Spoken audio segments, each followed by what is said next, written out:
Bienvenidos otra vez a Zarabanda Televisión, este debate que hemos abierto para continuar los temas que hemos abierto en la revista de este mes. Ahora en octubre hemos hablado de diálogo interreligioso. Hemos entrevistado al párroco de la parroquia Santa Mónica, Jesús de la Cruz. Hemos hablado con las comunidades budistas y con otro tipo de personas, como la propia Asociación Laica de Rivas, para seguir hablando de este tema del diálogo interreligioso. Es parte de nuestro papel como medios de comunicación propiciar un diálogo a favor de la convivencia entre actores relevantes de las comunidades de Rivas, tanto aquellas comunidades religiosas como aquellas aconfesionales que defienden un Estado laico.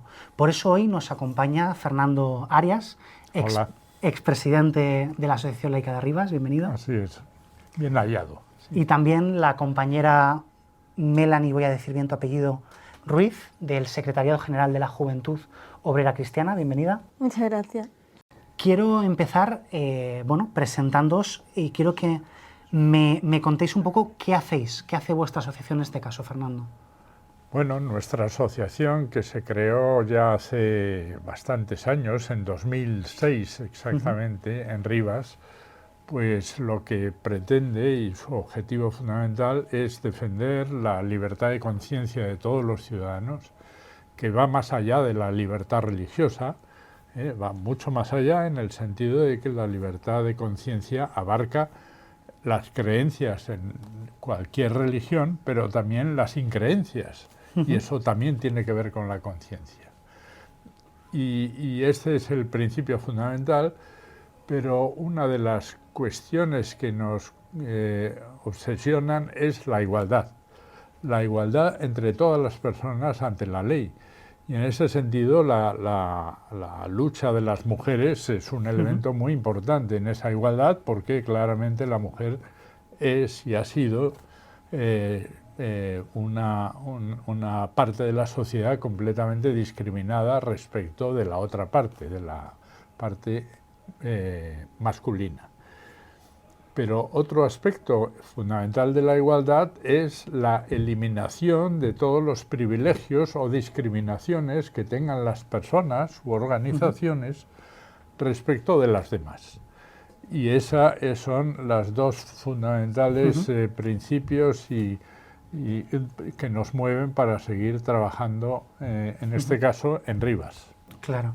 Una de las cosas que hacíamos en la revista era hablar con personas como Jesús de la Cruz, que es un párroco, pero dentro de la Iglesia Católica hay movimientos laicos, hay personas como vosotras que también participáis de esa misión o de esa cosmovisión de la Iglesia Católica desde otro punto de vista o de otro rol.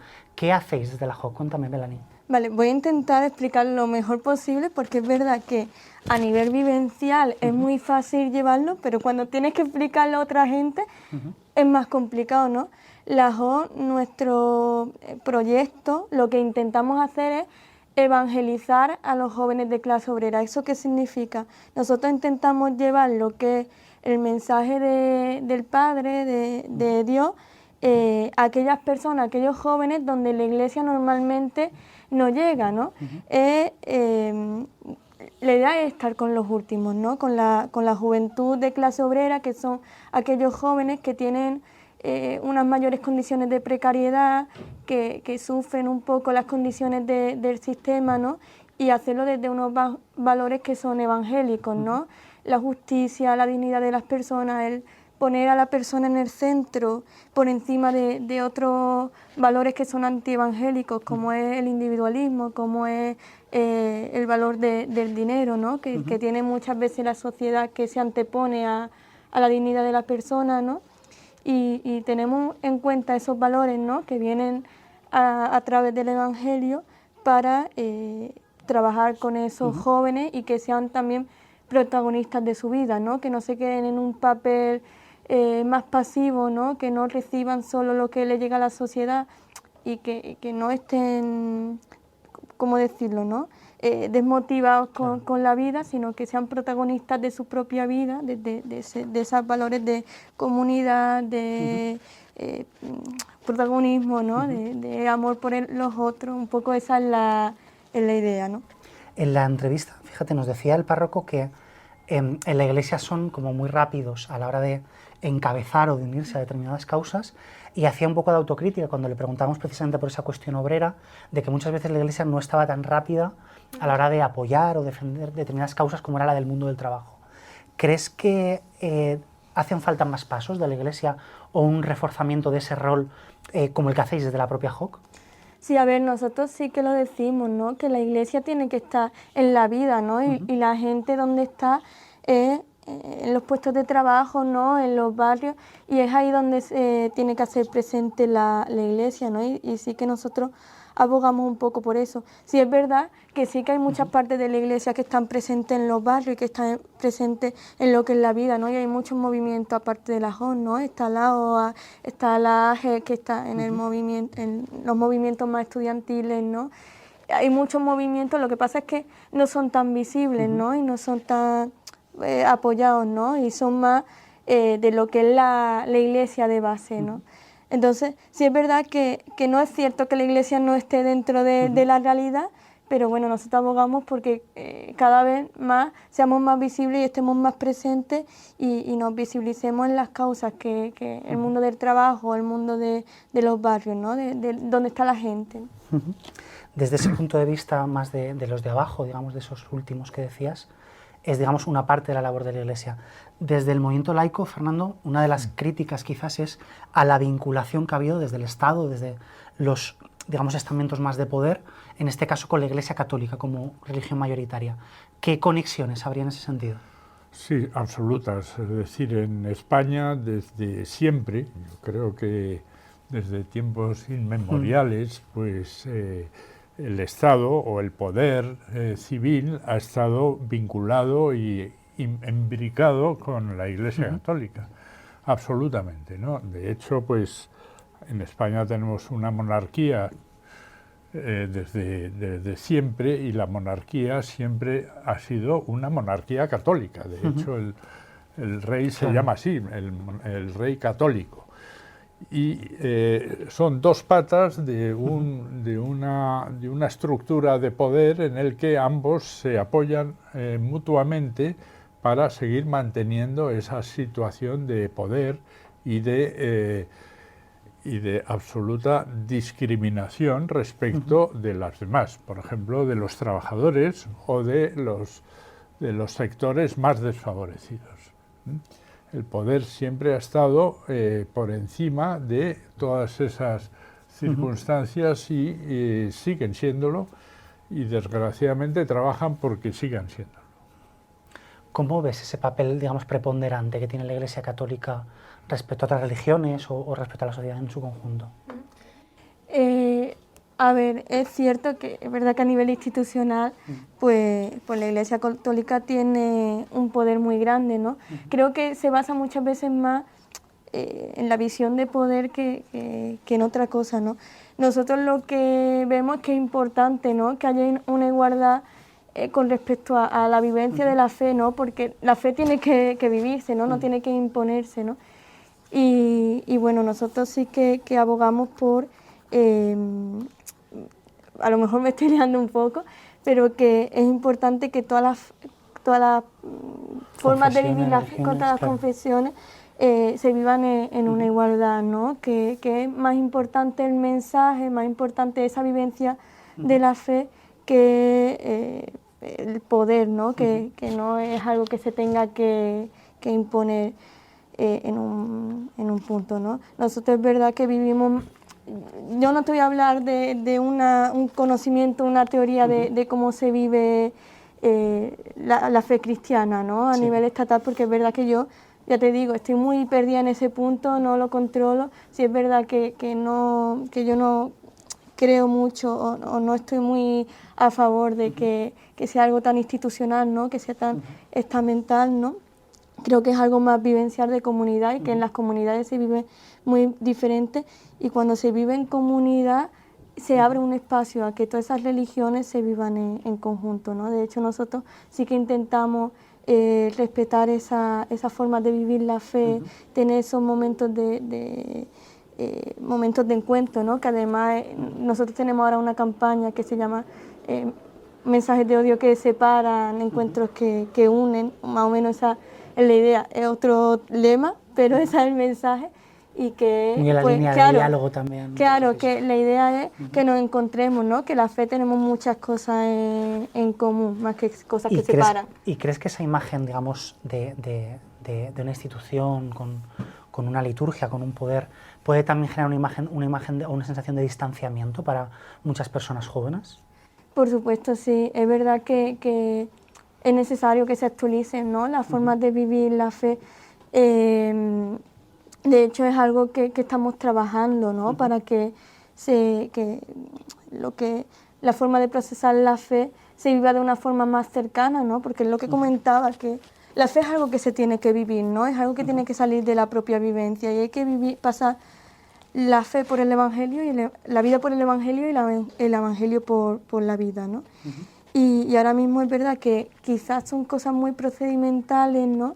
Pero bueno, también es verdad que cada uno es libre, ¿no? de vivir la fe como puede, ¿no? Nosotros intentamos hacer también Eucaristía, estamos cercanos a curas, a parroquias, intentamos hacer Eucaristías que partan más de la vida. Pero sí es verdad que se tiene una visión de lo que es la Iglesia, ¿no? Muy lejana, pero bueno, sí es verdad que creo que en su mayoría sí que estamos intentando trabajar los diferentes movimientos o diferentes parroquias porque esa fe y esa manera de vivir lo que es la Eucaristía, ¿no? Que no es más que otra cosa que la celebración de la palabra de Dios, ¿no? Se vive de una manera más cercana, ¿no?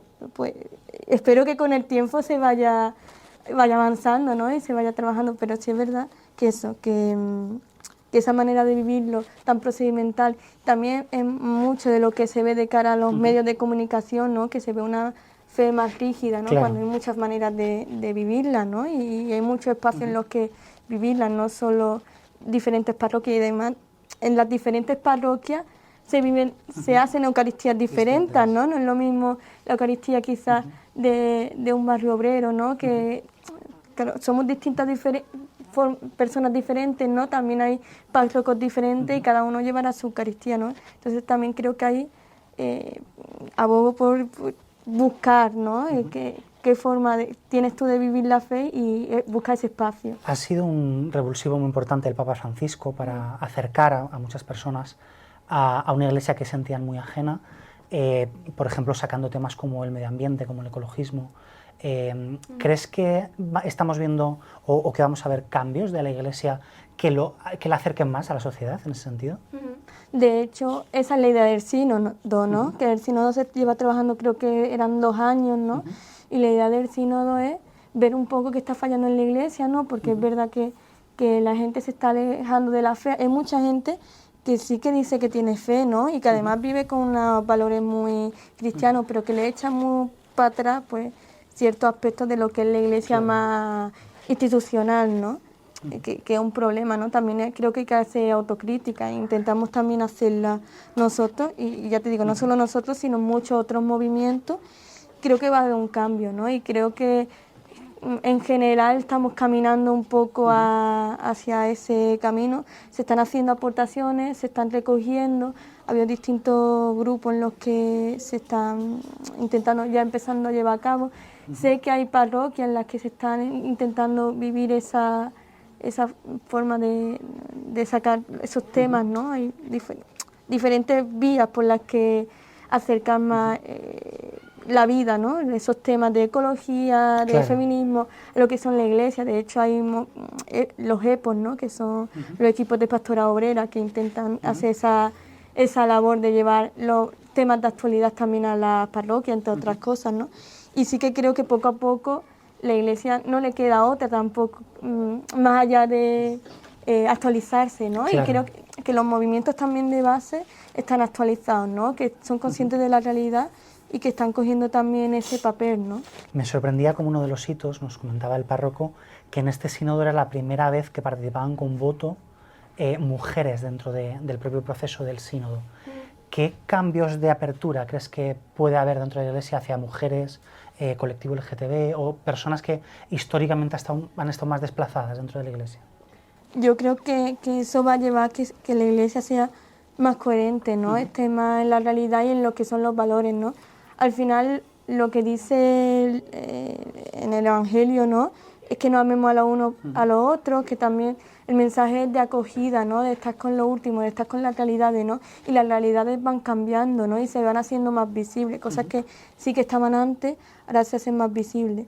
Y las mujeres siempre han estado ahí, ¿no? Han sido también las últimas, el colectivo LGTBI, y son gente que tienen cabida al final en la Iglesia, ¿no? Porque son personas que sienten que quieren, y creo que va a avanzar mucho en el sentido en que es la coherencia y en el que estemos todos recogidos, ¿no? En la fe, que el mensaje sea de comunidad, de acogimiento, ¿no? Y la mujer al final también es verdad que tiene mucho que aportar, ¿no?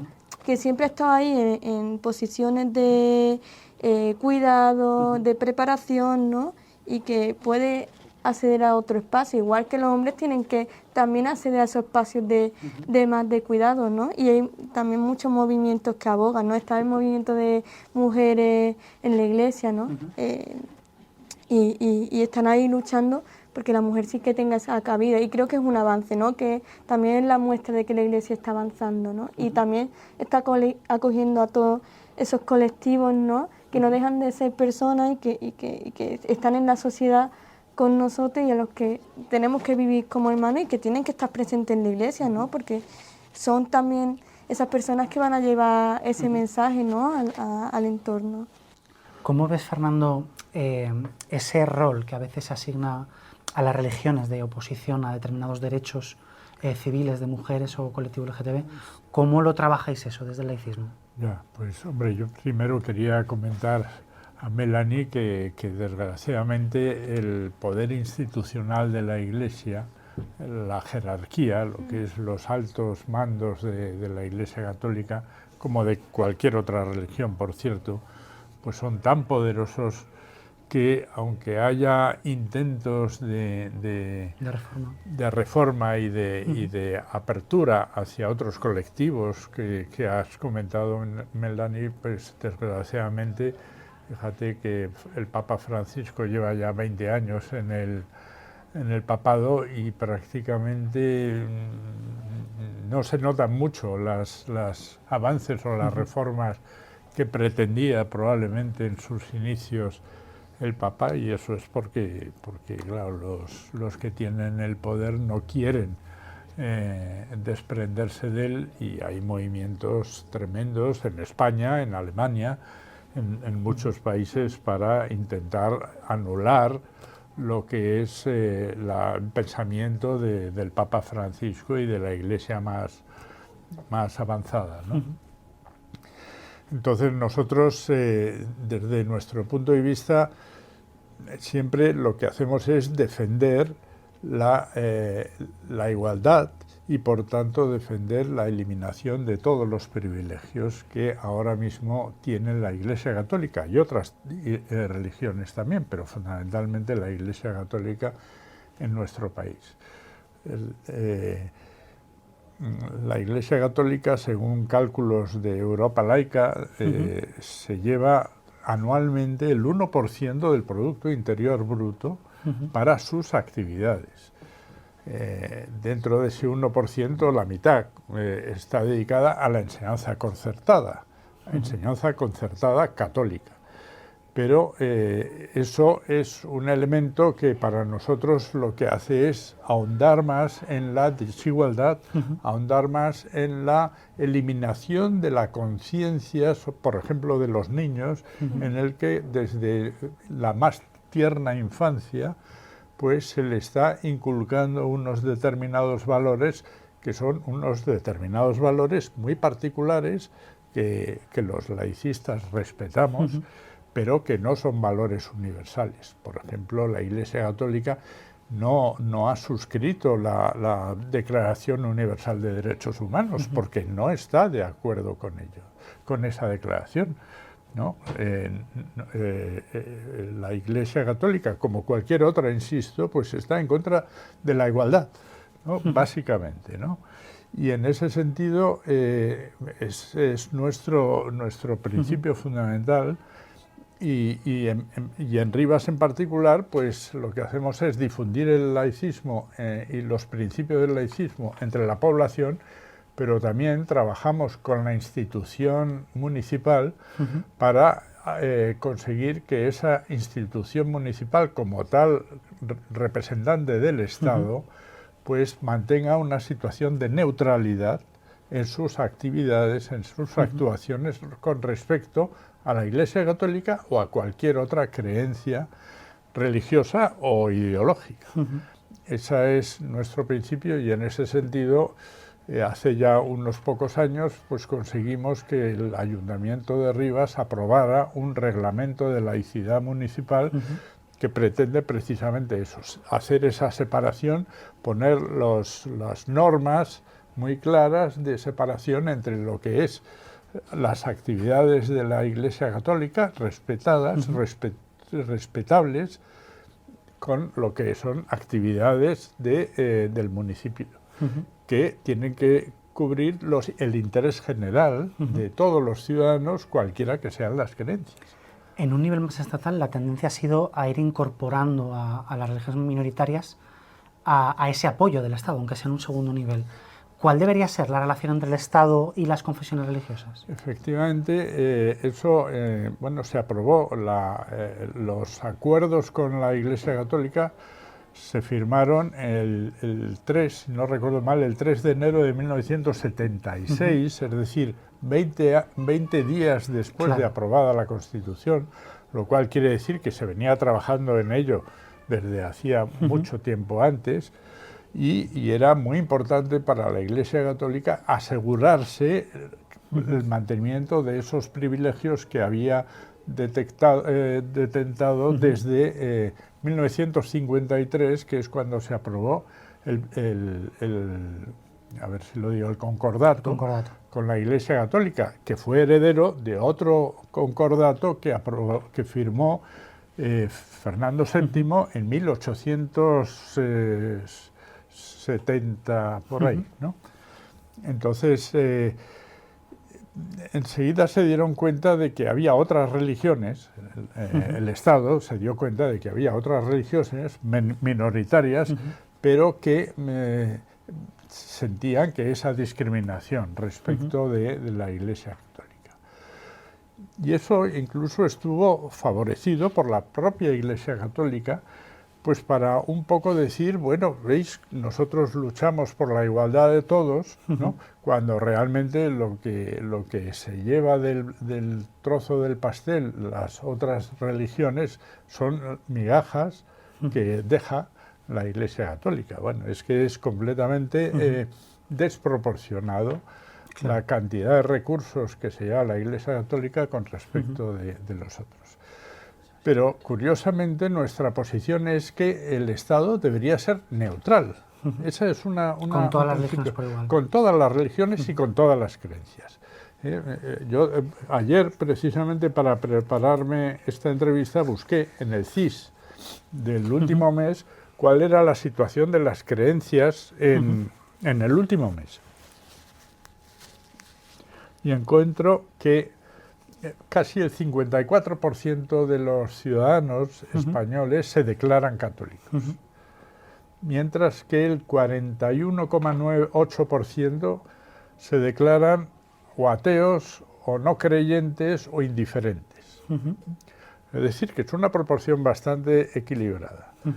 Pero si ahondamos un poco, y hay una segunda pregunta en el CIS que hace todos los meses, es: dentro de los católicos, ¿cuáles son practicantes? Exacto. Claro. ¿Cuál es el nivel de práctica que hacen? Y resulta que el 19% de los creyentes, de los que se declaran creyentes, católicos, perdón, pues son practicantes. Solo el 19% de los creyentes.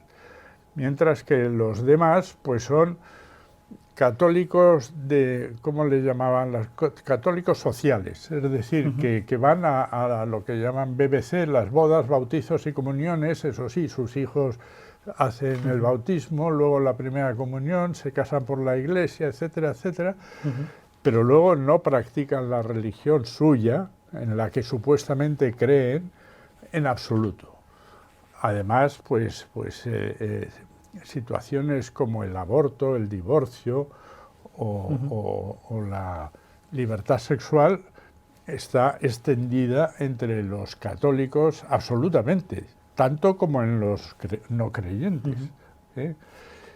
Y sin embargo, la jerarquía católica sigue defendiendo que eso no está permitido entre los católicos, el aborto o el divorcio, ¿no? Entonces hay unas incongruencias absolutas entre esa situación. Por eso hay muy poquitos católicos que son practicantes, porque se consideran católicos por inercia, porque lo han sido sus padres, sus abuelos y toda la vida en casa, pero realmente no se sienten católicos puesto que no practican sus creencias. Vamos a dar derecho a réplica, si os parece, a Melanie.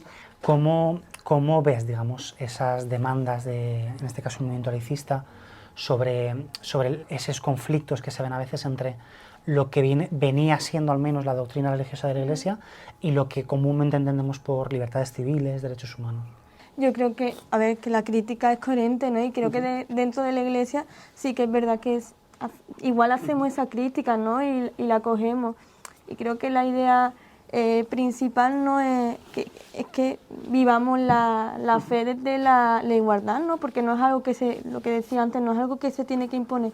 Pero sí que creo que hay que diferenciar mucho lo que son ciertas partes de lo que es la Iglesia, ¿no? Ciertas personas, porque la Iglesia es muy amplia, ¿no? Y muchas veces se generaliza o se visibiliza en cierto grupo de personas que quizás son más dogmáticos, ¿no? Son más que le cuesta el cambio, pero lo mismo que en la sociedad hay ciertas dificultades para hacer cambios, tanto de personas que tienen fe o que se consideran cristianas como no.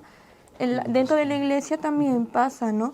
Y creo que sí que hay un avance, y además dentro del sínodo y el Fratelli Tutti sí que el Papa, ¿no? Lo que planteaba es ese problema con ese poder, ¿no? Que la Iglesia muchas veces se presenta como algo que es impositivo, ¿no? Y que es algo que hay que trabajar, y creo que sí que dentro de la Iglesia tenemos que trabajar mucho cómo expresamos, ¿no? Cómo mostramos a la sociedad la fe, y habrá que hacer cambios, ¿no? Y habrá que plantearse cómo estamos presentes en la sociedad y ese poder, ¿no? Que se visibiliza y que quizás afecta a la vivencia de otras religiones, y afecta también a que haya gente que se considera cristiana pero que no la vive, ¿no? Entonces sí que se plantea esos cambios de poder, y sí que por eso se plantea que esas personas que no son los que están en esos estamentos, ¿no? Que no son obispos, que no son curas, que son las personas, pues, lo que se consideran los laicos, ¿no? Que no son religiosos, empiecen a tomar ese poder, ¿no? Y creo que por ahí empieza el cambio, ¿no? Porque es donde son los que viven esa fe, ¿no? Desde la vida, ¿no? Los que al final sí que tienen que coger ese poder, y creo que ese poder, ¿no? Entre comillas, ¿no? Y creo que desde ahí sí que va a empezar el cambio. Que el cambio va a ir despacio, por supuesto, ¿no? Porque siempre hay dificultades, ¿no? En ese sentido, pero lo mismo que en la Iglesia, en la sociedad, pero sí que, vamos, desde mi punto, sí que empieza a haber cambios, ¿no? Yo puntualizaba, no sé si voy a decir bien el nombre de este espacio, porque yo tengo un problema con los nombres, pero Cristianismo Mundo Hoy es un espacio que está dentro de las diócesis, y no sé si a nivel estatal también, pero en Córdoba la temática que planteaban era el colectivo LGTBI dentro de la Iglesia, ¿no? Y habían personas que eran trans, que eran lesbianas, gays, bisexuales, que tenían otros tipos de orientaciones o identidades sexuales, que también tenían su forma de vivir la fe, ¿no? Y de hecho dentro de la JO, en Córdoba sí que se vivió como una celebración de la palabra dentro de ese tipo de personas. Entonces sí que hay una apertura, sí que hay una concienciación. Lo que pasa es que siempre empieza desde las bases y luego va creciendo. Y obviamente que hay personas de los más estamentales, más tal, pero porque lo mismo hay personas, la Iglesia es muy amplia y hay muchos tipos de personas, y hay gente, y también lo dice el Papa, que confunde esa vivencia de la fe con el poder, y tiene esas dificultades, ¿no?, para abrirse, pero dentro de muchas parroquias eso sí que está cambiando, ¿no? Y creo que es cuestión de tiempo, ¿no? Y también luego me planteaba un poco la idea esta de practicante, porque creo que a nivel social sí que se plantea el ser practicante con ir a Eucaristías, ¿no?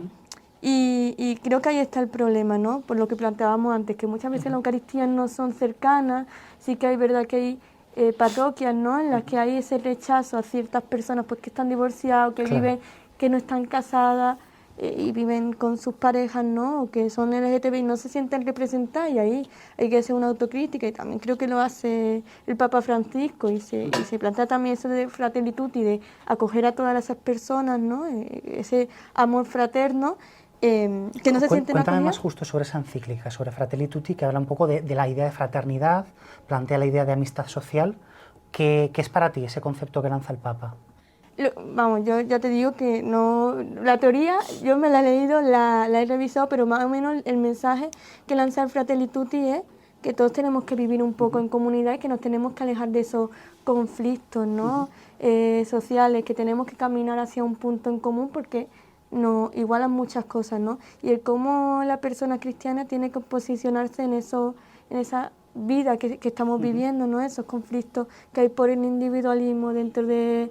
También hablan de las personas esas extranjeras, ¿no?, que viven esas dificultades, cómo nosotros nos posicionamos hacia la sociedad, ¿no?, y cómo el cristiano, ¿no?, tiene que vivir de una manera diferente, se tiene que posicionar y tiene que caminar hacia un mundo más fraterno, más de comunidad, no de conflicto, ¿no?, que es también lo que se está viendo muchas veces, o la imagen que se representa de la Iglesia, porque también lo que entiendo que se vea, y hay que ser crítica, ¿no?, de este conflicto que hay a nivel de Iglesia, ¿no?, pero que a nivel de comunidad sí que se intenta vivir diferente, porque es lo que se intenta. Y en esa apertura, y os pregunto a los dos, ¿qué es para ti el diálogo interreligioso? Yo creo que el diálogo interreligioso, bueno, es lo que estamos haciendo ahora, ¿no?, escuchar, ¿no?, cómo estas personas viven su fe o su falta de fe, ¿no?, y también bien encontrar esos puntos comunes esos puntos comunes, ¿no?, y el ver cómo eso nos pueden aportar a todos, ¿no?, porque al final la idea de que tenemos que estar todos juntos, que tenemos que caminar en común, que tenemos que respetar que la persona va en primer plano, ¿no?, y no otro aspecto, creo que al final lo compartimos, ¿no?, todas las religiones y todas las personas que tienen esa ética pero no conviven con esa fe, ¿no?, y es un poco el poner en común eso y ver cómo esas cosas nos hacen iguales y no nos diferencian. ¿Fernando? Sí, la verdad es que el diálogo interreligioso históricamente nunca ha existido. Al contrario, las religiones se peleaban entre sí para intentar dominar, ¿no?, y ser la posición dominante en la sociedad. Desde época de las cruzadas o incluso antes, pues lo que se pretendía siempre es que el que considera que su religión es la verdadera, pues se siente legitimado para hacer cualquier barbaridad, las mayores barbaridades, para imponer sus creencias al resto de la humanidad. Esa ha sido la concepción de los judíos, y sigue siéndolo.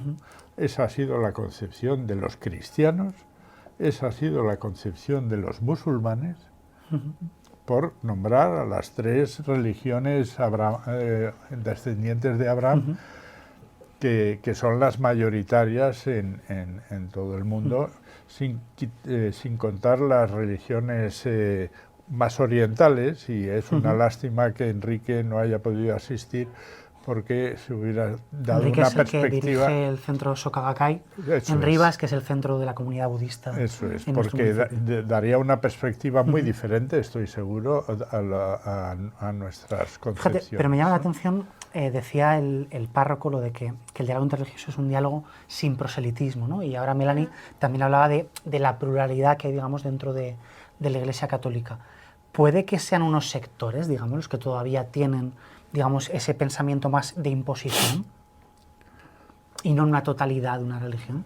Pues no lo sé, no te sabría decir, pero desde el momento en que se sigue considerando pues a la mujer como un ser, una persona que no tiene los mismos derechos que los hombres a detentar responsabilidades, o desde el momento en que se rechaza a los diferentes, a los gitanos, a los musulmanes. Por ejemplo, en el artículo que comentábamos antes, lo decías tú, que ahora mismo en la sociedad llamada occidental hay un odio hacia el musulmán, claro, por el hecho de ser musulmán, cuando pues evidentemente los musulmanes malos, entre comillas, pues son malos no por ser musulmanes, sino porque son malos. E igual que ha habido cruzados y demás, y que cometían auténticas barbaridades en nombre de su fe, en nombre de su iglesia. Eso está cambiando, yo creo, y ojalá deje de haber esas luchas entre las religiones por imponerse unas a otras, pero está claro que eso seguirá siendo así siempre que esas religiones mantengan sus privilegios. Si de lo que se trata es de eliminar esos privilegios para dar cabida a los no religiosos, por un lado, o a los otros religiosos, o otras religiosas, por otro, pues ese diálogo interreligioso se va a acabar. Se va a acabar porque lo principal para la jerarquía en este momento, católica, musulmana o judía, es mantener sus privilegios. Fíjate, hacíamos un repaso en la entrevista de que realmente el diálogo interreligioso entre la Iglesia Católica lleva ya décadas. Es decir, que más allá del interés, entiendo, de una religión a ser más influyente que otras, sí que hay un diálogo abierto con el mundo protestante, con el mundo árabe, con el mundo judío. ¿Crees que ese diálogo es posible sin que haya una imposición de unos sobre otros? Entre las bases seguro que sí. En el momento en que las sociedades se inserten unas en otras, se integren unas en otras, pues ese diálogo lo va a haber claramente, como lo ha habido entre distintas razas, por ejemplo, ¿no? Hace 100 años los negros iban por un lado, los gitanos por otro. Eso poco a poco ha ido resolviéndose. Y con las religiones pasa lo mismo, es decir, nosotros en nuestra sociedad, bueno, y en todo el mundo, pero en Europa en particular, es un mundo de inmigración, en el que vienen personas de todas las culturas, vamos a llamarle así, y todavía es difícil que se integren absolutamente, sino que forman sus propios guetos, bien por razones lingüísticas o bien por razones religiosas. Pero eso tiene que acabar, porque no tiene sentido que sigan siendo departamentos estancos, ¿no? Y lo que defendemos los laicistas es la interculturalidad, más que la multiculturalidad. Sí. Ahora te pregunto, pero ¿puedes aclararnos esa diferencia? ¿Qué sería multiculturalidad y qué sería interculturalidad? A ver, multiculturalidad es que en un mismo sitio haya múltiples culturas, múltiples religiosas, múltiples razas, múltiples etnias y múltiples nacionalidades. Pero como ocurre, por ejemplo, en París, que yo hace poco estuve allí, o en Bruselas, o seguramente en Madrid, en Usera, por ejemplo, pues ves que todos los turcos están en los mismos barrios y no salen de ahí, que todos los peruanos están en el mismo sitio, estoy pensando ahora en Madrid, los chinos, ¿no? Eso sería multiculturalidad. Claro. Hay multitud de culturas, pero no están integradas. No están integradas absolutamente. ¿Cómo lo veis? Interculturalidad es todo lo contrario, que hay muchas culturas, pero se integran unas u otras y conviven unas u otras de forma pacífica. Y en ese sentido el laicismo tiene mucho que decir ahí, porque el laicismo tiene que ver con la convivencia. Porque por aquello de la igualdad que te decía antes, cuando pretendemos anular todas las discriminaciones y anular todos los privilegios, lo que estamos defendiendo es la integración entre distintas personas de distintas entidades. ¿Cómo lo veis vosotras desde la JO, que también hacéis un trabajo muy importante con personas migrantes? Nosotros, vamos, lo que yo antes estaba comentando, el tema de ser practicante, ¿no? Y comentaba un poco lo del mensaje de las parroquias. Lo que yo quería decir un poco era que ser practicante también es llevarlo a la vida, ¿no? Llevarlo a la vida es tener vivir esa interculturalidad y ese respeto, ¿no? Y llevar el mensaje, ¿no?, a la vida. Para mí eso es ser practicante y eso es lo que también es lo que intentamos hacer, y creo que en general, te digo que las bases un poco caminan a eso, ¿no? El llevar el mensaje. Cuando tú llevas el mensaje de la fe, que la otra persona sea musulmana da un poco igual, ¿no? Porque comparte también ese amor por el prójimo, ¿no?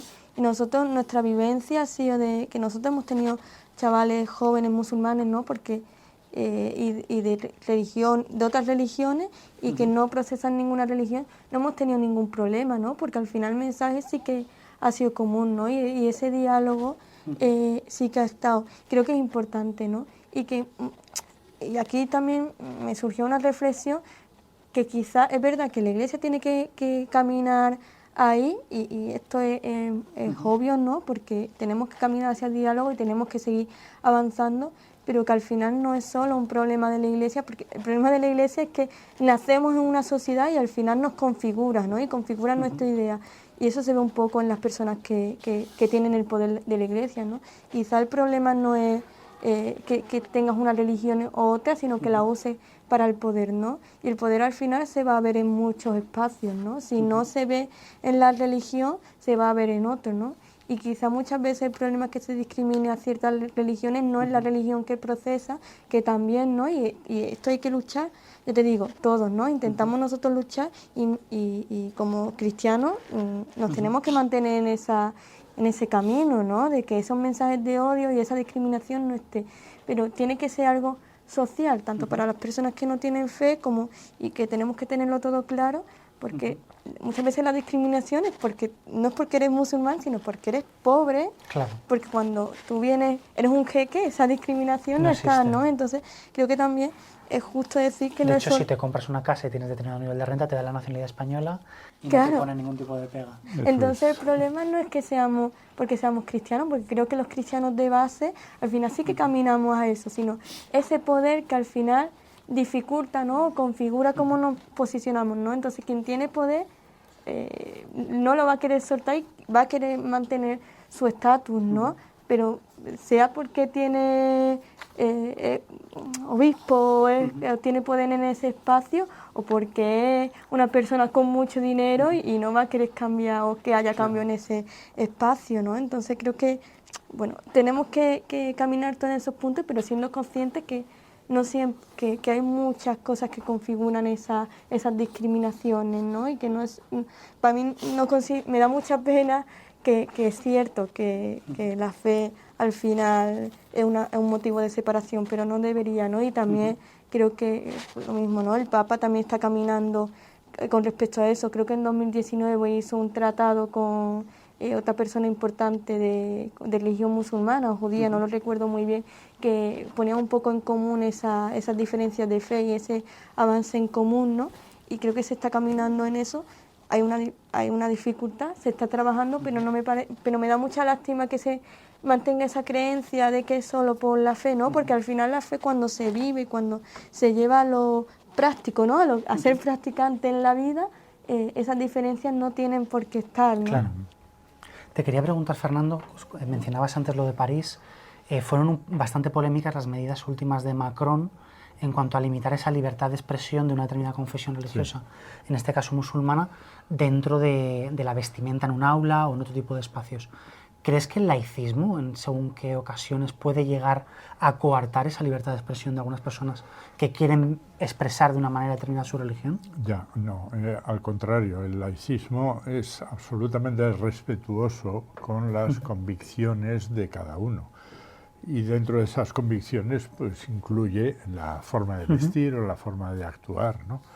Yo creo que el laicismo nunca se debe de restringir, debe de coaccionar a una persona, por ejemplo, un alumno que se va a su clase y que lleva su insignia musulmana o una cruz así de grande en el pecho o cualquier otro.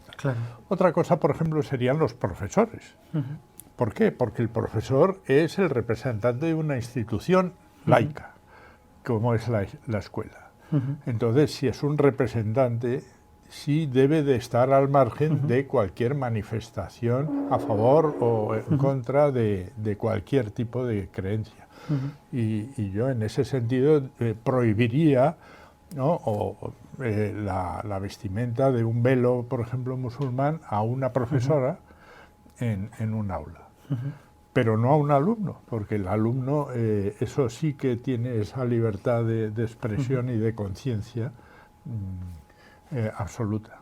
Y si hablamos, por ejemplo, de opciones de alimentación, que también están presentes en muchas religiones, ¿habría que dar esas facilidades para que un comedor público, a lo mejor que tiene una vocación también de igualdad de oportunidades económicas, acogiera a niños y niñas de distintas religiones? Sí, lo que pasa es que es inimaginable pues el estar aceptando o adaptando un tipo de menú, por ejemplo, para las distintas religiones, como por ejemplo, yo qué sé, ahora estaba pensando en las oposiciones.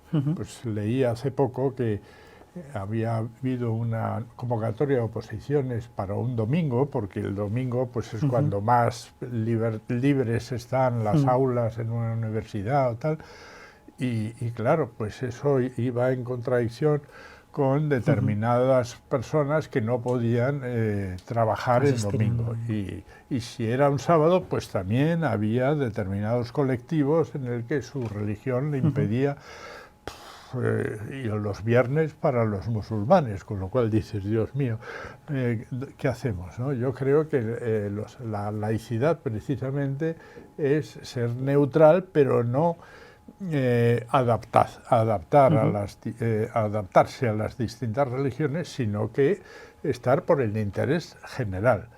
Y luego cada uno en su casa o en su parroquia o en su mezquita, pues que haga las manifestaciones que considere de acuerdo con sus convicciones, pero no en la vida pública. Hablábamos antes del reglamento municipal de Rivas, que es un ejemplo, porque fue bastante pionero en cuanto a promover esas instituciones neutrales respecto al hecho religioso. ¿Un deseo o un cambio que querrías ver para favorecer esa convivencia, ese laicismo, ese diálogo interreligioso desde un Estado laico? Bueno, pues sería extender ese reglamento a todas las instituciones estatales, en el que los católicos conservadores, vamos a decirlo así, están en contra de ese tipo de cosas, pero simplemente porque es perder sus privilegios. Otra vez volvemos a lo mismo. Mientras que el reglamento de laicidad, que por cierto he traído unos cuantos ejemplares para dejarte y dejarte a ti, Melanie, pues pretende ser respetuoso absolutamente con todas las convicciones, pero que lo que es la institución municipal debe ser neutral, ¿no?, escrupulosamente neutral frente a esas convicciones. Por ejemplo, hace muchos años el alcalde pues iba a la procesión de San Isidro, el día de San Isidro, presidiendo, o sea, con su bastón de mando al lado del cura. No como un ciudadano, sino en una posición institucional. Representando al ayuntamiento.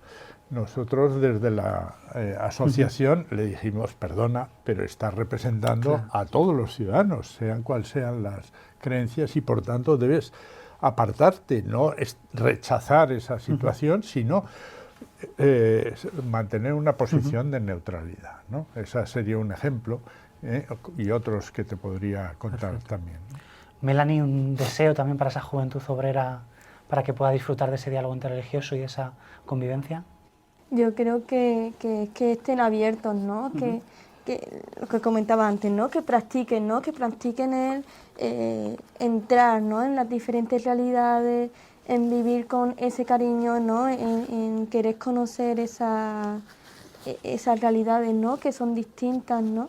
Y que al final con las que convivimos, ¿no? Desde el cariño y como comentaba mi compañero, ¿no? Desde la imposición, ¿no? Que fuera como en ese momento de igualdad y con ojos de ese cariño, ¿no? Y también trabajar, ¿no? Para que esa vivencia que nosotros tenemos, que al final también de los jóvenes que viven en la sociedad y que están más actualizados, intentamos llevar hasta las instituciones, ¿no? Que trabajen porque la institución también sea la que cambie en su conjunto, ¿no? Que no haya esas posiciones de poder, ¿no? Que se visibilice esa forma de vivir, ¿no? La fe de los cercanos, desde lo comunitario, ¿no?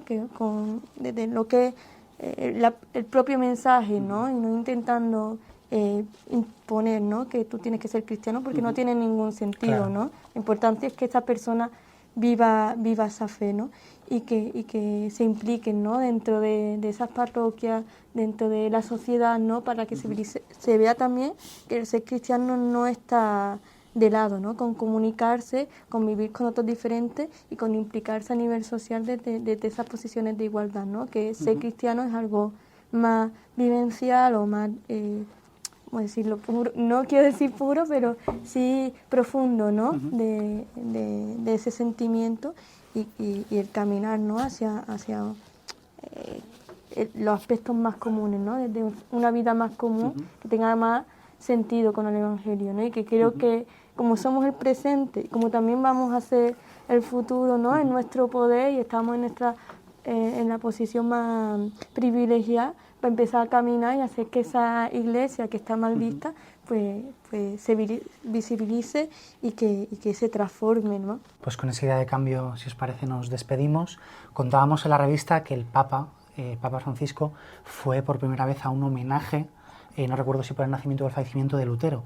Si el Papa pudo ir a un homenaje de un hereje como Lutero, ¿por qué no vamos a poder dialogar entre personas que pensamos distinto? Así que con ese mensaje de diálogo entre todos y todas, buscando soluciones para convivir dentro de un mismo Estado, con unas reglas comunes, iguales para todos, que garanticen esa igualdad de la que hablaba Fernando, nos despedimos invitándoos a ver este programa, el anterior y los siguientes, donde seguiremos hablando en Rivas, desde Zarabanda, de temas que son importantes, que nos afectan en esa vida, en ese día a día, donde independientemente de nuestra espiritualidad o no, tenemos que convivir con el otro, con el diferente, de la forma más respetuosa, cercana, amable y que cuente con esos derechos humanos. Así que nos despedimos desde Zarabanda y muchas gracias, Melanie, muchas gracias, Fernando, por acompañarnos hoy. A ti por la invitación. Muchas gracias. Muchas gracias. Adiós. Hasta luego. Nos despedimos.